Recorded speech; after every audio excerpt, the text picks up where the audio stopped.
Leo Jino Hunter episode 25. கீழே கிடந்த அந்த எல்ஜி லைட்னிங் கத்தியை எடுத்த சோனா சூப்பர் லியோ என்று கூறிய ஆச்சரியத்தில் அதை உற்று பார்த்தார். அந்த கத்தியில் மின்னல் சக்திகள் முழுமையாக அடங்கியிருந்தது. அதை பரிணாமம் அடைய தேவையான சக்திதான் அவளுக்கு தேவை. அதை பெறவே அவள் இவ்வளவு தூரம் பயணித்து வந்தாள். அதை லியோ மூலம் பெற்றவுடன் அவளது மகிழ்ச்சிக்கு எல்லையே இல்லை. இருந்தாலும் அப்போது சிவா, என்ன சொன்னா இது தப்பு என்று கேட்க, என்ன சொல்ற சிவா என்று கேட்க, லியோ கஷ்டப்பட்டு போராடி அந்த தந்திரமான நரியை கொன்று அதன் சக்தியை எடுத்திருந்தான். ஆனால் நீ அதை அவனிடமிருந்து பறித்துக் கொள்வது தப்பு. நாம் அதை கொல்ல ஒரு உதவியும் அவனுக்கு செய்யவில்லை. அப்படி இருக்கையில் எவ்வாறு அவனிடமிருந்து நீ இதை பெறுவாய் என்றான். அப்போதுதான் அவளுக்கும் குற்ற உணர்வு தோன்றியது. ஆமாம், கத்தியை கொடுத்தது மட்டும்தான் நான். மற்ற அனைத்துமே லியோ தனிப்பட்ட முறையில்தான் செய்தான். அப்படி இருக்கையில் இதை அவனிடமிருந்து பெறுவது திருட்டுக்கு சமம் என்று எண்ணியவள், லியோ, இந்த உதவிக்கு பதிலாக நான் உனக்கு ஒரு வெகுமதியை கொடுப்பேன், கவலைப்படாதே. அதே நேரம் என்னை தவறாக எண்ணாதே. எனக்கு இந்த சக்தி கிடைத்தால் அது எனது மரபணு பூட்டியின் சக்தியை அதிகரிக்கும் என்றான். லியோ புன்னகைத்து கொண்டே, நான் எதுவுமே சொல்லலையே, அந்த மிருகத்தை வேட்டையாடணும் என்பதுதான் என்னோட முக்கிய குறிக்கோள். நீ முன்னாடியே என்கிட்ட அதோட சக்தி உனக்கு வேணும்னு சொல்லிட்ட. அதனால நான் அதை பற்றி எதையும் யோசிக்கல. நான் ஒன்றும் தப்பா நினைக்கல, நீ எடுத்துக்கோ என்றான். இருவரும் ஒரே நேரத்தில் லியோ என்று கூப்பிட்டு அரளை விட்டார்கள். சிவா, அப்படியெல்லாம் சொல்லாத. இங்கு எல்லா மிருகத்தையும் ஈஸியாக வேட்டையாட முடியாது. அப்படி வேட்டையாடும் போது கிடைக்கும் பொருளை எல்லாருக்குமே தான தர்மம் வழங்காத. இதை உன்னோட நண்பன் என்ற முறையில் நான் சொல்கிறேன். முதல்ல உன்னோட பலத்தை வளர்த்துக்கோ, பிறகு மற்றவங்களுக்கு கொடு. நீ ஒரு பொருளை ஒருத்தவங்க கேட்குறாங்கன்னு கொடுத்தால் திரும்பி அது மாதிரியான மரபணு பொருட்கள் கிடைப்பது அவ்வளவு எளிதான காரியமல்ல. இங்கு மரபணு பூட்டியின் சக்தி வாய்ந்ததாக மாற்றத்துக்குத்தான் மிகப்பெரிய பின்னடைவு. அதுக்கு ஏற்ற பொருட்கள் கிடைக்கலைன்னா காலம் முழுக்க நீ இப்ப இருக்கிற பலத்தோடு தான் இருக்க நேரிடும். அதனால முதல்ல உனக்கு தேவையானதை பார்த்துக்கிட்டு அப்புறம் கொடு என்றான்.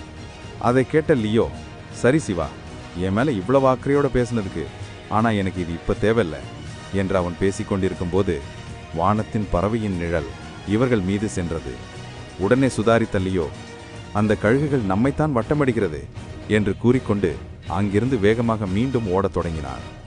ஒரு கழுகு மட்டும் பன்றியை தூக்கி போட்டு கொத்தி அதோடு சண்டையிட்டு கொண்டிருக்க மற்ற இரண்டும் இவர்களை துரத்தி வந்தது. இப்போது என்ன செய்யலாம் என்று ஓடிக்கொண்டே சோனா லியோவிடம் கேட்க, எனக்கும் புரியல. இந்த பறவைகளை கொல்லும் அளவிற்கு நம்மகிட்ட இப்ப ஆயுதம் இல்ல. அந்த நரிக்கு என்னதான் சக்தி இருந்தாலும் அதை கட்டுப்படுத்த தெரியாததுனால அதை பயன்படுத்தி அதை கொன்னாச்சு. ஆனால் இது அப்படியில்லை. இதுகள் மிகவும் வலிமையானது. நம்ம பயன்படுத்துகிற சாதாரண ஆயுதங்களை வைத்து ஒன்றும் பண்ண முடியாது. ஆனால் லியோவிற்கு அந்த கழுகுகளில் ஏதேனும் ஒன்றுடன் நேருக்கு நேராக போராட வேண்டும் என்ற ஆசை இருந்தது. ஆனால் இப்போது 3 இருக்கிறது. 3உடன் போராடினால் நிச்சயம் இறந்து விடுவோம் என்பது அவனுக்கு நன்றாக புரிந்தது. அதனால்தான் அவனும் பின்வாங்கினான். நரியை கொன்றதை பார்த்து கொண்டிருந்த வாரியர் டவரில் இருந்தவர்கள் ஆச்சரியத்தில் வாயை பிளந்தார்கள். இவனுக்குள்ள இப்படி ஒரு திறமையா?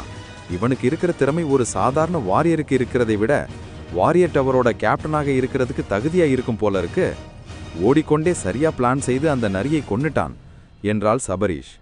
அதை கேட்ட சோமன், ஆமாம், நானும் பார்த்தேன். கரெக்டா கணிச்சு கணக்கு போட்டு அந்த நரிக்கு எங்க பலவீனம் இருக்குன்னு கண்டுபிடிச்சு அதுக்கு ஏத்த மாதிரி அந்த கொஞ்ச நேரத்துல பிளான் பண்ணி அதை கொன்னுட்டான். உண்மையை சொல்லணும்னா நீங்க கண்டுபிடிச்ச மாணவன் மிகச் சிறப்பானவன். வெறும் வாரியர் மட்டுமல்ல, அவங்கிட்ட ஆன்மீக ஆத்மசக்தி இருக்கு. திடீரென்று முடிவெடுக்கக்கூடிய பக்குவம் இருக்கு.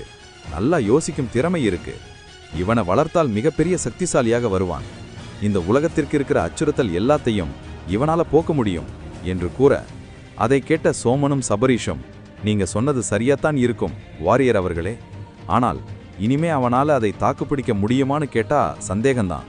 என்ன சொல்றீங்க என்று கேட்க, அந்த கிங் லெவல் பன்றியும் தந்திரமான நரியும் தனிப்பட்ட முறையில் மோதுவதனால அதுகளிட்ட இருந்து எளிதாக தப்பிச்சிட்டாங்க.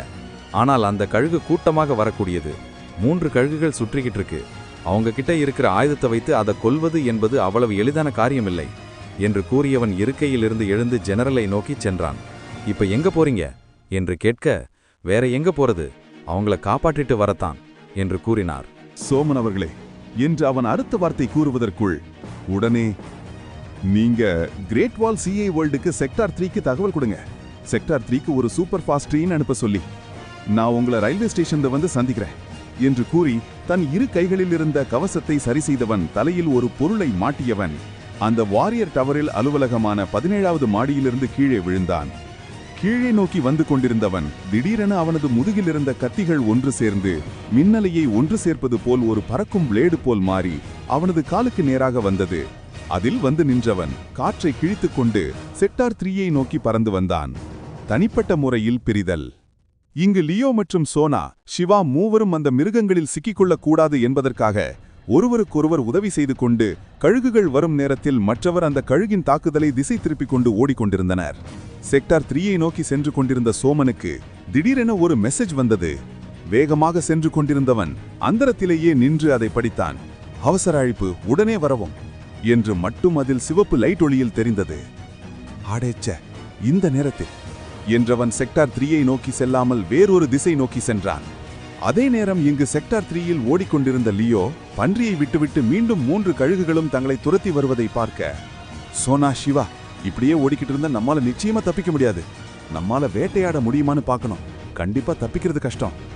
இருந்தாலும் ஒன்னா இருந்தா கண்டிப்பா மாட்டிப்போம் என்ற நிலையில், நீ சொல்றது புரியுது இல்லையோ என்று சிவா கூறினான். சோனாவும் சரி என்று கூற மூவரும் அங்கிருந்து பிரிந்து தப்பி செல்ல ஆரம்பித்தனர்.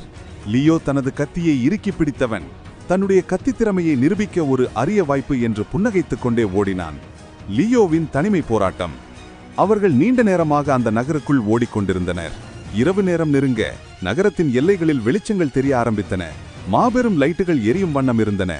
நகரின் பெரும்பகுதி வெளிச்சத்தில் இருந்தது. அங்கு ஒரு சுழலும் லைட் ஹவுஸ் போன்று லைட் இருந்ததால் இருட்டாக இருக்கும் இடங்களிலும் சில நேரத்தில் வெளிச்சம் வந்து சென்றது. நகரத்தின் பெரும்பகுதி வெளிச்சத்தில் இருந்தாலும் இருளிலும் பல இடங்கள் மறைந்திருந்தன. சிறிய பகுதிகள் ஓடியவன் திடீரென ஓடும் வேகத்தை குறைத்து பொறுமையாக நடந்தான். அவன் ஒரு இருள் நிறைந்த பகுதிக்குள் வந்ததை உணர்ந்தவன் ஆடாமல் அசையாமல் சுவரின் அருகே சென்றான். இவர்களை இவ்வளவு நேரம் நோட்டமிட்டுக் கொண்டு பறந்து கொண்டிருந்த அந்த தங்க கழுகுகள் இப்போது இல்லை. இதை நினைத்தவன் சிறிது அதிர்ச்சியும் ஆச்சரியமும் அடைந்தான். என்னாச்சு? இவ்வளவு நேரம் துரத்திக்கிட்டு இருந்தது திடீர்னு எங்க போச்சு என்று எண்ணிக்கொண்டே அவன் பொறுமையாக அந்த சுவரின் அருகே நின்று வெளியில் எட்டி பார்த்தான். வெளியில் எந்த மிருகமும் இருப்பது போல் தெரியவில்லை. ஆனால் அங்கு பீஸ்டனு எழுதப்பட்டிருந்த ஒரு வாள் ஒரு காரில் குத்தப்பட்டிருந்தது. அதில் ரத்தங்கள் வழிந்திருந்தது. மனித ரத்தமா மிருக ரத்தமா என்று தெரியவில்லை. ஆனால் ரத்தங்கள் அதில் முழுக்க இருந்தது. பீஸ்டனும் வார்த்தை மட்டுமே தெரிந்தது. மற்றபடி அதனுடைய நம்பர் தெரியவில்லை. அதனால் பலம் என்னவென்று புரியவில்லை. ஆனால் லியோவிற்கு இப்போதுதான் கையில் வைத்திருக்கும் முதல் ரக ஆயுதத்தை விட பீஸ்ட் நம்பர் 1 ஆயுதம் இருக்கும் பலம் பெரிதுதான். அது 1ஆக இருந்தாலும் சரி 6ஆக இருந்தாலும் சரி, பீஸ்ட் கத்தி தன் கையில் இருந்தால் இந்த மிருகங்களுடன் வேட்டையாடுவது நல்லது என்று எண்ணினான். இருப்பினும் அங்கு அவனுக்கு ஏதோ சரியாக இருப்பது போல் தெரியவில்லை. ஏனெனில் அந்த கத்தி குத்தப்பட்டு நடுவில் ஒரு காரில் இருந்தது. அந்த காரை சுற்றிலும் எந்த ஒரு கார்களோ மரங்களோ எதுவுமே இல்லை. சுற்றும் பெரிய பெரிய பில்டிங்குகள் இருக்க நடுவில் தனிமையில் அந்த கத்தி மட்டும் இருந்தது. இது யார் இங்க வச்சிருப்பா? இல்ல யாராவது இங்க வந்து மாட்டிக்கிட்டாங்களா? இது ஒருவேளை பொறியா இருக்குமோ என்று யோசித்துக் கொண்டே லியோ அங்கு பார்த்து கொண்டிருந்தான். அவனுக்கு அங்கு இருக்கும் சூழ்நிலை மோசமாகிக் கொண்டு போவதாகவே தோன்றியது. என்னமோ தெரியல, எதுக்கு என் மனது இப்படி படபடன்னு அடிக்குது என்று எண்ணியவன் தன் முதுகில் குத்தப்பட்டிருந்த அந்த சிறு இரு கத்திகளை எடுத்து தன் கைகளில் வைத்துக்கொண்டு யோசித்தான். அவன் யோசித்தது போலவே அவன் தலைக்கு பின் 1 மீட்டர் தொலைவில் ஒரு மிருகத்தின் வாய் பொறுமையாக திறக்கப்பட்டது. அந்த மிருகத்தின் வாயில் 2 சீரும் 2 நீண்ட பற்கள் இருந்தன. அது அப்படியே லியோவின் தலையை கடிக்க வரும் கடைசி நேரத்தில் திடீரென லியோவின் கைகள் அசைய அவன் கையில் இருந்த 2 கத்திகள் அந்த மிருகத்தின் வாயில் குத்தி தூக்கி எறிந்தது. அவன் திரும்பி பார்க்கும்போதுதான் அங்கு நிறைய பற்களை உடைய புலிகள் வந்திருப்பதை பார்த்தான். அதை பார்த்து அதிர்ந்தவன் அங்கிருந்து வேகமாக நகர்ந்து ஓடத் தொடங்கினான். அவனை துரத்திக் கொண்டே ஒவ்வொரு புலியும் அவன் மீது பாயத் தொடங்கியது. இருப்பினும் அவன் தன் மனதை ஒருமைப்படுத்தி ஆத்மசக்தி மூலம் அந்த பிளேடுகளை அந்த மிருகத்தின் மீது ஏவிக்கொண்டிருந்தது. அவைகள் தொடர்ந்து புலிகளின் சதைகளை வெளியிடுவது போல் புலிகளின் தலைகளை துண்டாக்கிக் கொண்டே இருந்தது. கிட்டத்தட்ட 13 புலிகளை வந்து 2 சிறு கத்திகள் வெட்டி வீழ்த்தின. அனைத்தையும் வெட்டியவன் சிறிது தூரம் ஓடிய பிறகு நின்று மூச்சிரைக்க தன் கைகளை காட்ட அவன் கைகளுக்கு அந்த 2 கத்திகளும் வந்து சேர்ந்தன. அங்கு நடந்த விபரத்தை பார்த்து பெருமூச்சு விட்டவன், இது என்ன இப்படி தந்திரமா இருக்குங்க? எப்படி இவ்வளவு அருகிலும் பக்கத்துல வந்துச்சு? நான் கொஞ்சம் கூட நினைச்சு பார்க்கலையே என்று அங்கு கிடந்த சடல்களை பார்த்தான். லியோவின் கொலைகள் ஆரம்பத்தில் இருந்தாலும் அவனுக்கு சிறு பதட்டமும் பயமும் ஏற்பட தொடங்கியது. அந்த நரியிடமிருந்து தப்பித்துக் கொள்ளும்போது அவனுக்கு இல்லாத ஒரு பதட்டம் இங்கு 14 மிருகங்களை வேட்டையாடும் போது அவனுக்கு தோன்றியது.